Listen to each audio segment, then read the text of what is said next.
महकमे food and drugs के इल्तवा में पड़े मुकदमों पर तेजी से सुनवाई का इम्कान है। महकमे फूड एंड ड्रग्स के तहत खाने पीने की अशिया और दवाओं के गैर कानूनी कारोबार पर लगाम लगाया जाता है।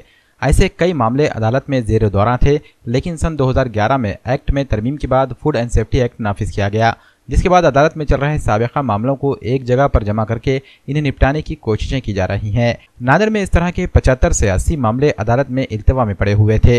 इनमें से 19 मामलों का फैसला कर दिया गया है। खातियों के खिलाफ तकरीबन 3.5 लाख रुपए के जुर्माने आयद किए गए और मजीद मुकदमों की सुनवाई को भी जल्द हल कराने की कोशिशें की जा रही हैं।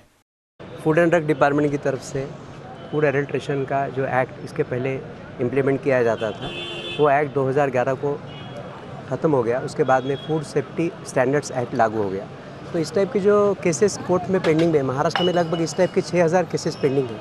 उस सिलसिले में ऑनरेबल सुप्रीम कोर्ट ने ऐसा डिसीजन दिया था कि ये जो फूड एडल्ट्रेशन की पुरानी केसेस है वो फाइन करके और कंपाउंड करके निकालनी चाहिए। तो वो हिसाब से हमारे डिपार्टमेंट की तरफ से हर डिस्ट्रिक्ट को एक इन्फॉर्मेशन ऐसे मिली थी कि ये जो कोर्ट है, डिस्ट्रिक्ट कोर्ट है, उनको कन्विंस करके उनकी अनुमति लेकर ये जो केसेस है वो पेंडिंग केसेस निकालने के लिए स्पेशल ड्राइव लेना चाहिए। तो वो हिसाब से कल अपने नांदेड़ डिस्ट्रिक्ट कोर्ट में ऐसे स्पेशल ड्राइव लिया गया, जिसमें फूड एडल्ट्रेशन की 19 केसेस फाइनल हो गए। उसमें से 34 आरोपियों को फाइन लगा के 3,44,000 रुपये फाइन किया गया है और 19 केसेस जो है वो ऐसे निकाले निकले। ऐसे 75 से 80 केसेस है जो यहाँ पर पेंडिंग है। अभी हम लोग ये ड्राइव और आगे ऑनरेबल कोर्ट के अनुमति से आगे करने वाले हैं और जितने भी हो सके केसेस ख़त्म करने की कोशिश कर रहे हैं हमारे लेवल पे।